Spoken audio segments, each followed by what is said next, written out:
델타 변이 바이러스 확산에 따른 경기 회복 지연과 국채 금리 하락에 따른 경기 고점 우려에도 국내 증시는 안정을 찾아가는 모습입니다.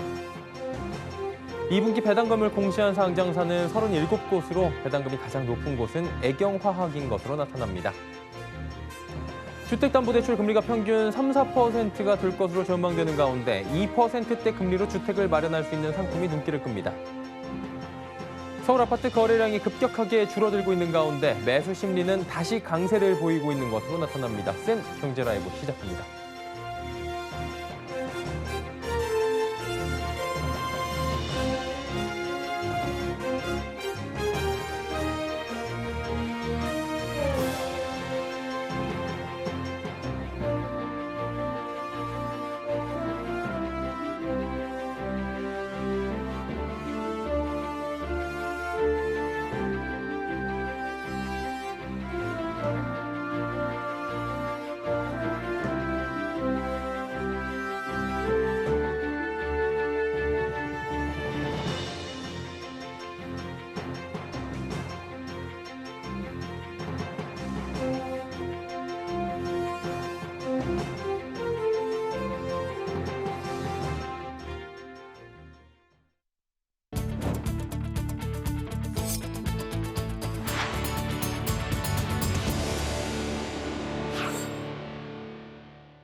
시청자 여러분 안녕하십니까? 센 경제라이브 서정덕입니다.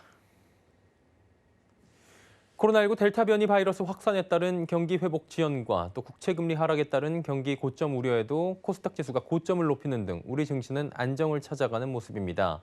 특히 지수가 하락하면 어김없이 저가 매수가 들어오며 방어하는 모습이었는데요. 한 주간의 증시 흐름 앵커 리포트에서 정리합니다.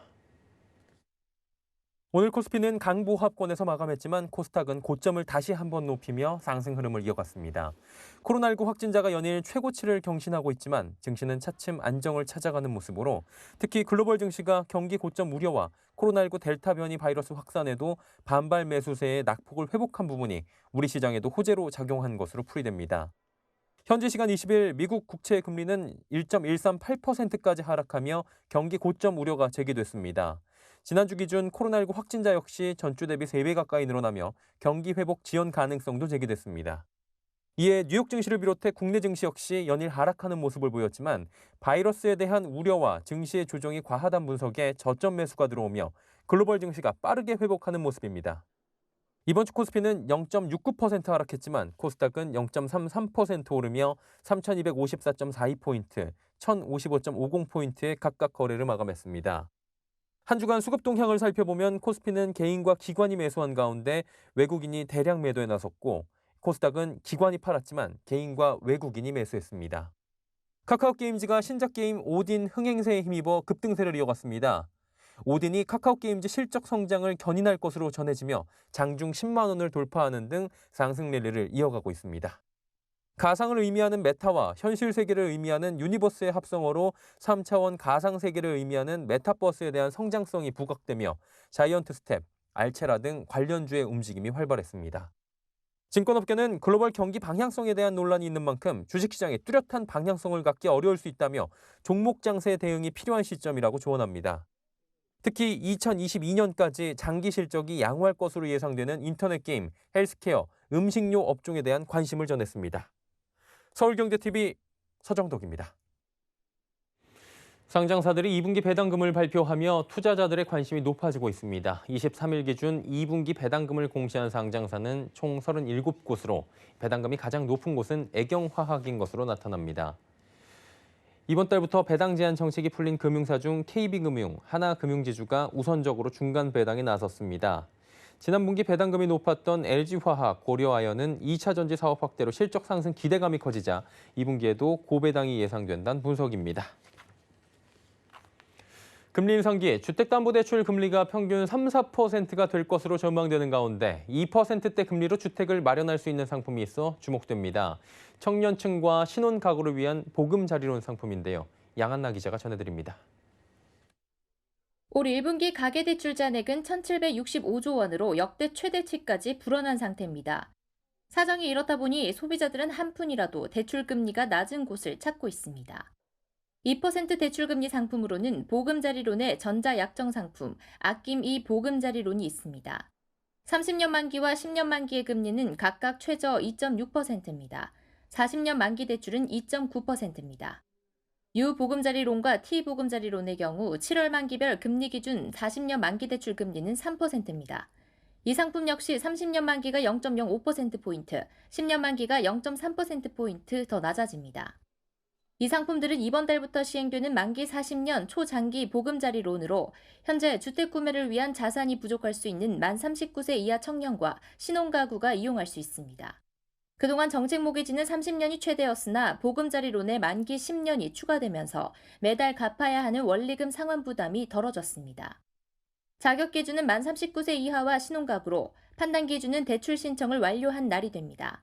신혼가구는 혼인관계 증명서상 혼인신고일이 신청일로부터 7년 이내 가구입니다. 청첩장이나 예식장 계약서상 결혼 예정일이 신청일로부터 3개월 이내인 결혼 예정 가구도 가능합니다. 대출 신청은 반드시 만 39세 이하인 연소자가 해야 합니다. 본격 금리 인상기에 접어들 가능성이 높아지는 가운데 고정금리 혜택을 누릴 수 있는 것도 장점입니다. 40년 장기 대출을 실행할 경우 추후 기준금리 인상에 따라 월 상환액이 늘어날 우려를 하지 않아도 되는 겁니다. 서울경제TV 양한나입니다. 전세대출 이용하시는 분들이 많으실 겁니다. 원금 일부를 나눠 갚으면 이자도 줄일 수 있는 전세대출 상품이 있는데 이를 이용하는 이들은 적다고 합니다. 윤다혜 기자입니다. 지난달 이자 연 2.8%로 전세대출 1억을 빌린 A와 B씨. 일반 전세자금 대출을 이용한 A씨는 대출 이자로만 23만 3천 원을 내고 26만 7천 원은 적금에 넣고 있습니다. 분할 상환 전세대출을 이용한 B씨는 원금 일부 상환과 이자로 50만 원을 내고 있습니다. 이들은 각자 50만 원을 대출 이자와 적금, 대출 원금과 이자로 내고 있어 똑같아 보이지만 전세자금 대출 만기 시점이 2년이 지나면 금액 차이가 커집니다.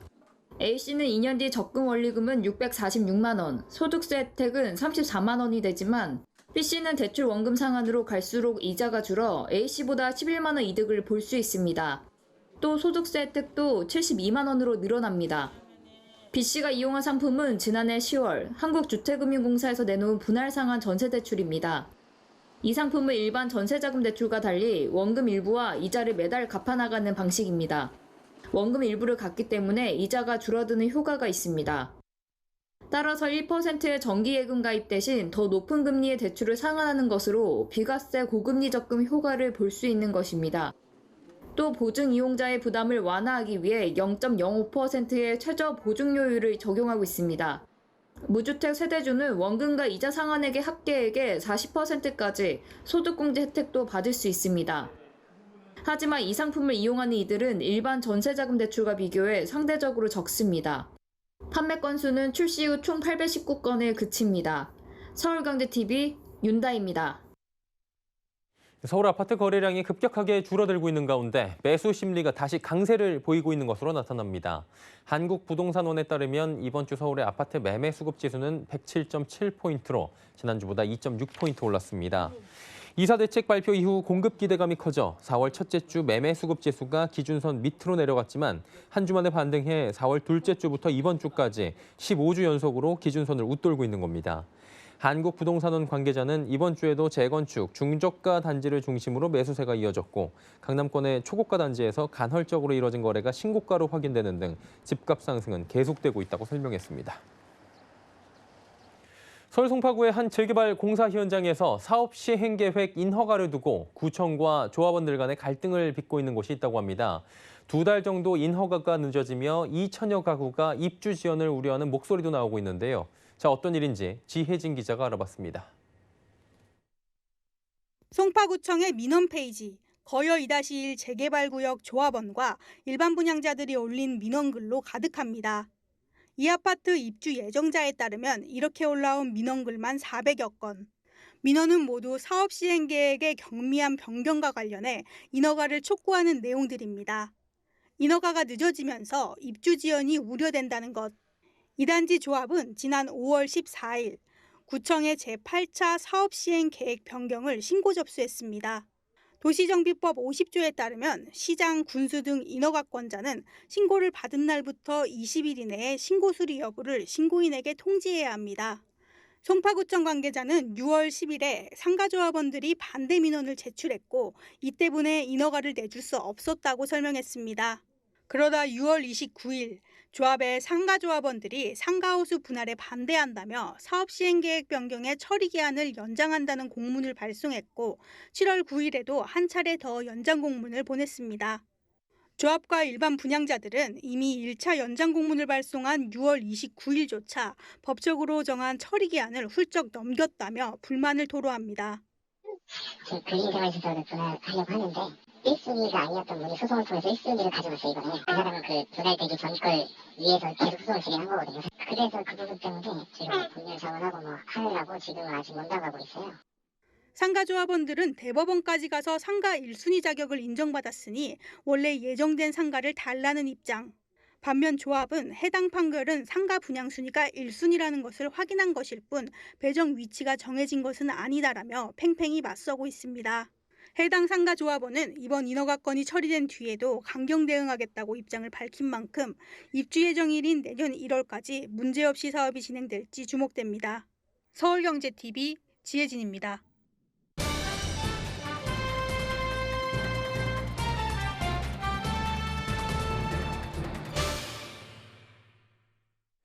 다음 달에 대한항공, 아시아나항공 등 대형 항공사 2분기 실적 발표가 있습니다. 코로나19 확산 이후에 사실상 실적 방어 수단이 되고 있는 화물 분야에서 분기 최대 실적을 거둘 것으로 보이고 있긴 합니다. 다만 코로나19 재확산으로 이러한 불황형 흑자에 대한 우려도 커지고 있는 상황인데요. 경제산업부 정세미 기자와 함께 하나하나 짚어보도록 하겠습니다. 나와 있습니까? 네, 안녕하세요. 예, 대한항공, 아시아나 대형 항공사들 우리가 잘 알고 있다시피 코로나19 이후에 화물 수송 극대화에 집중을 하고 있는 상황입니다. 이런 이유로 지난 1분기에도 코로나19 타격을 최소화할 수 있었다고 하는데 2분기는 어땠나요? 네, 두 항공사는 2분기 나란히 흑자를 달성할 것으로 보입니다. 증권업계에 따르면 대한항공의 2분기 매출은 2조 규모로 추정됩니다. 특히 화물 매출이 분기 최대치로 영업이익은 1,418억 원까지 늘어날 것이라는 예측인데요. 이는 지난해 대비 약 30% 가까이 증가한 것으로 코로나19 이후 4분기 연속 흑자 행진입니다. 1분기 적자였던 아시아나항공도 흑자 전환할 가능성이 커졌습니다. 2분기 추정 매출은 9천억 원, 영업이익 300억 원 규모로 1분기 100억 원에 달했던 영업 손실을 메우고 상반기를 흑자로 마무리할 수 있게 됐습니다. 두 항공사의 확정 실적은 다음 달 중 발표됩니다.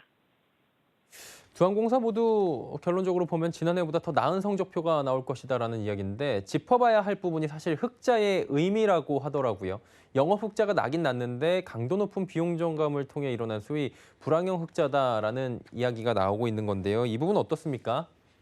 네, 불황형 흑자는 경기가 좋지 않은 상황에서 수출보다 수입이 더 크게 줄어 경상수지가 흑자가 되는 현상을 말합니다.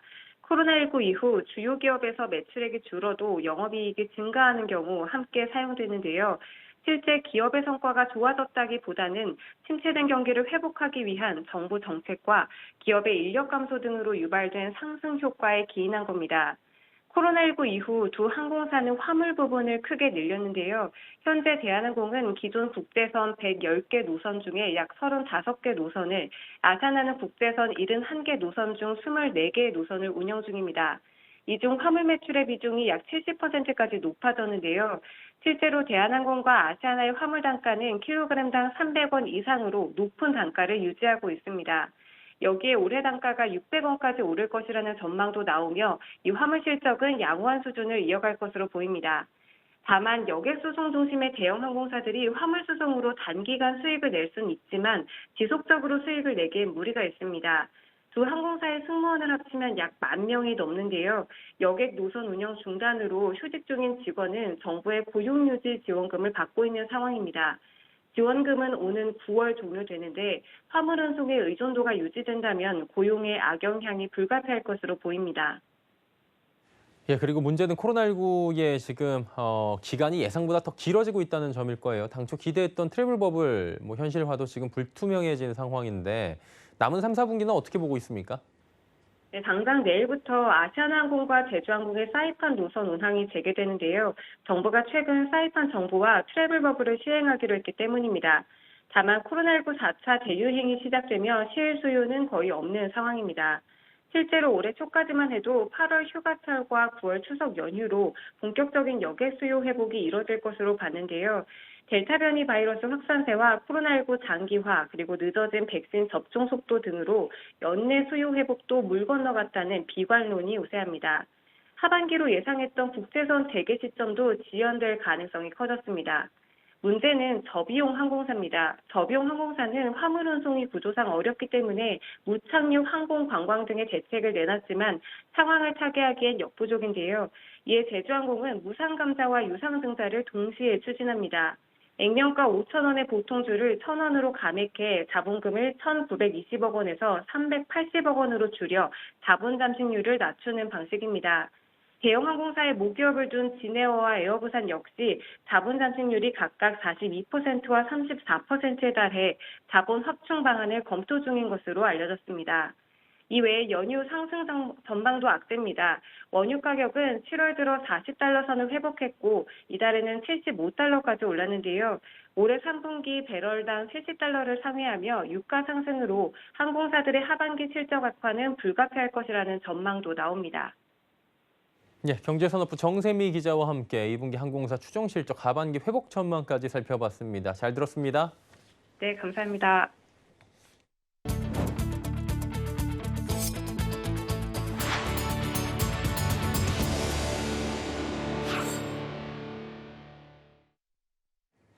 정몽구 현대차그룹 명예회장이 세계 자동차 산업에서 최고의 권위를 가진 자동차 명예의 전당에 올랐습니다. 윌터 클라이슬러와 토마스 에디슨, 헨리 포드 등 세계 자동차 산업의 전설적인 인물들과 어깨를 나란히 하게 된 건데요. 김수빈 기자가 전해드립니다. 정몽구 현대차그룹 명예회장이 한국인 최초로 자동차 명예의 전당에 헌액됐습니다. 2001년 자동차 산업 공헌상을 받은 데 이어 이번 헌액식으로 자동차 산업에서의 세계적인 공로를 인정받은 겁니다. 자동차 명예의 전당은 현지 시간으로 22일 미국 디트로이트에서 헌액식을 열고 정 명예회장을 자동차 명예의 전당에 헌액했습니다. 정 명예회장의 자필 서명이 새겨진 대리석 명판도 디트로이트의 명소인 자동차 명예의 전당 기념관에 영구 전시돼 역사에 남게 됐습니다. 1939년 설립된 미국 자동차 명예의 전당은 자동차 산업과 모빌리티 발전에 중대한 역할을 한 인물을 엄선해 명예의 전당에 헌액해왔습니다. 역대 수상자로는 포드 창립자 헨리 포드, 발명가 토마스 에디슨, 벤츠 창립자 칼 벤츠 등 자동차 산업에 있어 전설적으로 이름을 날린 인물들이 있습니다. 현대차 그룹을 세계 자동차 역사상 유례없는 짧은 기간에 글로벌 탑 5로 올려놓은 정몽구 명예회장은 대한민국 재계를 대표하는 경영인이자 자동차 전문가로 이들과 어깨를 나란히 한 겁니다. 헌액식에서는 정 명예회장을 향한 헌정 영상이 상영된 가운데 아들인 정의선 현대차그룹 회장이 대신 참석해 기념패를 받았습니다. 대리 헌액 연설에 나선 정의선 회장은 직원과 고객들의 감사 인사를 전한 정 명예회장의 수상 소감을 대신 전하며 지금도 아버지의 경험과 철학은 현대차그룹이 더 위대한 기업으로 나아가는 원동력이라고 존경심을 표했습니다. 이어 최고의 모빌리티 서비스를 구현하기 위해 기존의 틀을 과감히 탈피하고 인류를 위한 진보라는 사명을 실현해 나가겠다고 밝혔습니다. 서울경제TV 김수빈입니다. 카카오게임즈의 주가가 신작 게임 오딘의 흥행에 힘입어 고공행진하고 있습니다. 카카오게임즈는 연일 신고가 랠리를 펼치며 이달 들어 70% 넘게 급등했습니다. 증권가에서도 목표 주가를 줄줄이 상향 조정하는 등 장밋빛 전망을 내놓고 있는 상황입니다. NH투자증권은 카카오게임즈의 주가를 12만 원으로 올려잡았습니다. 안재민 NH투자증권 연구원은 오딘으로 큰 폭의 실적 성장이 기대된다며 대형 게임 회사로 발돋움하는 시기에 진입했다는 판단이라 설명했습니다. 이와 함께 하반기 IPO 시장이 대어로 꼽히고 있는 크래프톤의 지분 약 1.7%를 보유하고 있어 지분 가치도 긍정적 모멘텀으로 분석됩니다. 한국토지주택공사가 부동산 투기와 다주택 보유 직원들의 승진을 제한하기로 하는 등 강도 높은 혁신안을 추진키로 했습니다. LH는 오늘 제4차 LH혁신위원회를 열고 지난 6월 정부가 발표한 LH혁신 방안에 포함된 67개 혁신 과제 중 조직, 인사 부문 혁신 과제 추진 상황과 향후 계획을 점검했습니다. 구체적으로 부동산 투기자 및 과다 보유자에 대한 고위직 승진 제한, 불법 투기 행위, 의심 행위에 대한 강력한 인사 조치, 감사직 전문직위 지정 및 개방형 직위 도입으로 불법 투기 근절 등을 추진키로 했습니다. 또 공직 유관기관 취업 제한 대상자를 상임이사에서 2급 이상 직원으로 대폭 확대하고 영리 업무, 겸직 근무지 의무 위반 징계를 강화하는 등 전관 특혜 의혹과 부당한 겸직 행위를 금절하겠다는 방침입니다.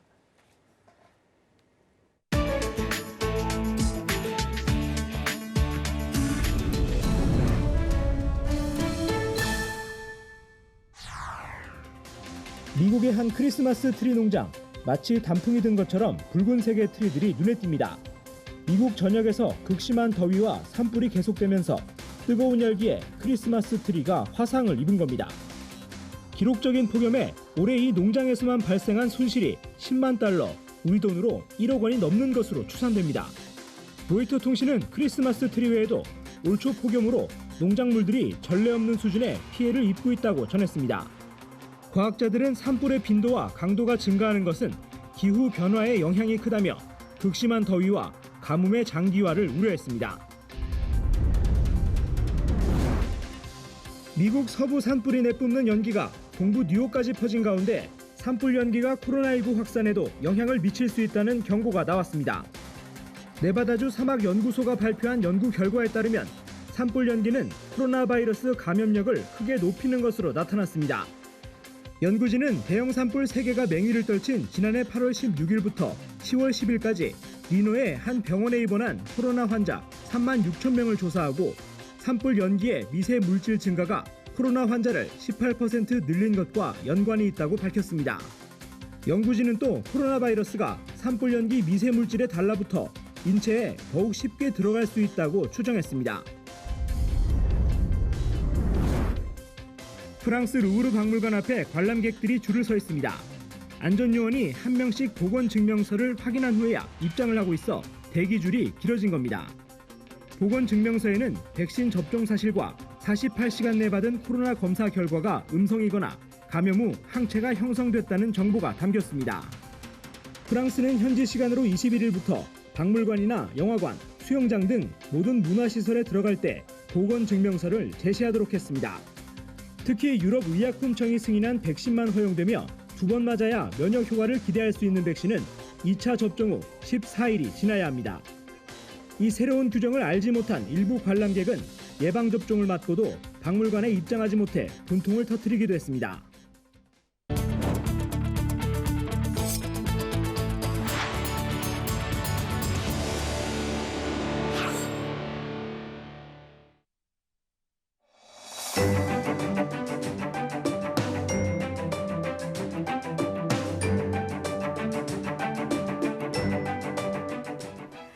안녕하세요. K웨더 라이프스타일 예보 박유라입니다. 가만히 있어도 땀이 줄줄 흐릅니다. 한증막 같은 더위가 계속되고 있는데요.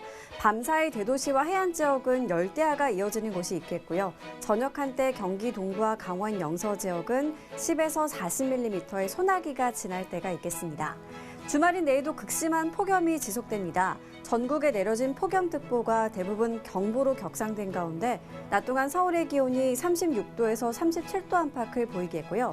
특히 고온 건조한 동풍의 영향을 받는 서쪽 지역은 일부 낮 최고 기온이 38도 안팎까지 치솟는 곳이 있겠습니다. 더위의 건강 관리를 잘 해주셔야겠습니다. 내일도 북태평양 고기압의 영향을 받겠습니다. 다음은 자세한 지역별 날씨입니다. 중부지방 구름 많겠고 낮에는 폭염이, 밤에는 열대야가 이어지겠습니다. 한낮 기온 춘천 37도, 청주는 35도가 되겠습니다. 동해안 구름 많은 가운데 극심한 폭염은 아니지만 무덥겠습니다. 낮 동안 속초 30도, 강릉은 32도를 보이겠습니다. 남부지방 대체로 구름 많겠고 제주는 흐리겠습니다. 낮 최고 기온 광주 36도, 대구 32도로 푹푹 찌는 더위가 예상됩니다. 서해와 남해상으로 풍랑특보가 내려진 가운데 물결이 최고 4m까지 매우 높게 일겠습니다. 당분간에도 35도 안팎의 폭염이 계속될 텐데요. 여름철 가장 무더운 시간인 오후 2시에서 5시 사이에는 되도록 바깥 활동을 피하셔야겠고요. 온열질환의 발생이 큰 만큼 수분과 염분을 충분히 섭취해 주셔야겠습니다. 날씨였습니다. 오순 경제라이브 저희가 준비한 소식은 여기까지입니다. 건강한 주말 보내시길 바랍니다. 고맙습니다.